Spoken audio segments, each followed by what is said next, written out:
তো আজকে আমি আপনাদের সাথে যেটা শেয়ার করবো সেটা হলো একটা বরিশালের বয়ফ্রেন্ড তার শহরের গার্লফ্রেন্ডের সাথে যে ধরনের ঝামেলাগুলো পড়ে থাকে সেটা। সো হোপ আপনারা সেটা খুব এনজয় করবেন।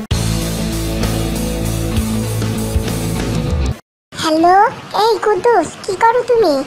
এই তো হইয়া রইছি। শুইয়া রইছি মানে কি? বুঝলাম না তো।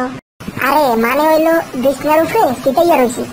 আচ্ছা, যাই হোক, শোনো, আজকে তোমার জন্য আমার ফ্রেন্ডরা অনেক কথা শুনাইছে আমাকে। ক্যা কি কয়? বলে বরিশালের মানুষ নাকি অনেক খারাপ হয়। কোন ছেলে হইয়া কইছে? মুই আরে ধরিয়া একটা সিরিয়ালাম, একটা দুই দাগ বানিয়েলাম। ছি, কি বলো তুমি এইসব? এরপরে তুমি আমার সাথে বাইরে গেলে কথা কম বলবা, আর বরিশালের ভাষায় কথা বলা অফ করো এবং শুদ্ধ ভাষায় কথা বলা শেখো, বুঝছো? এই যে তুমি কি হলাই না মরে, মুই কেমনে ছাড়বো বরিশালের ভাষা? না, এই মরে দইবে না, এই সম্ভব। তুমি চাইলে মোর কইজলাটা বাইরে দিতে পারি, কিন্তু মুই শুদ্ধ ভাষা শিখতে পারবো না, এই মরে সম্ভব না। কেন হবে না? চেষ্টা করে দেখো, তুমি পারবা। কি হেই আমি কেমনে করবো? ওকে, তাহলে তুমি তোমার লাইফস্টাইল চেঞ্জ করবা, ঠিক আছে? সরকার হইতে এই মোর অভ্যাস, এই আমি কেমনে বদলামো কখন দিই।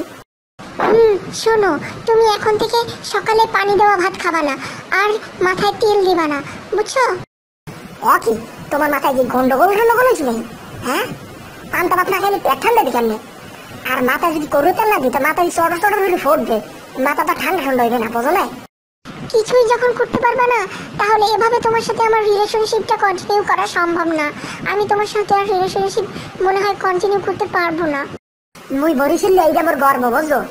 যখন হনি মুই বরিশালে তোর মোর বুকটা ফুললে ওঠে। মুই চেঞ্জ হইতে পারবো না, মুই যেমন আছি এমনই থাকবো, বুঝলো? তোমার হইলে হইবে, আর না হইলে আসসালাম আলাইকুম। ওকে, দেন আজকের পর থেকে তোমার সাথে আমার কোনো ধরনের সম্পর্ক থাকবে না, বুঝছো? হ্যাঁ, যা তুই। তোর নাম সেমরি মুখ ভাই কানে থাকে, বুঝলো? আর তোর নাম মাইয়ের কপালে মুছতেই মারি। আজকের পর থেকে মরে ফোন টোন দেবো, বুঝলো? দূরে যাইয়া মরে থাক। রাখলাম মই ভাই।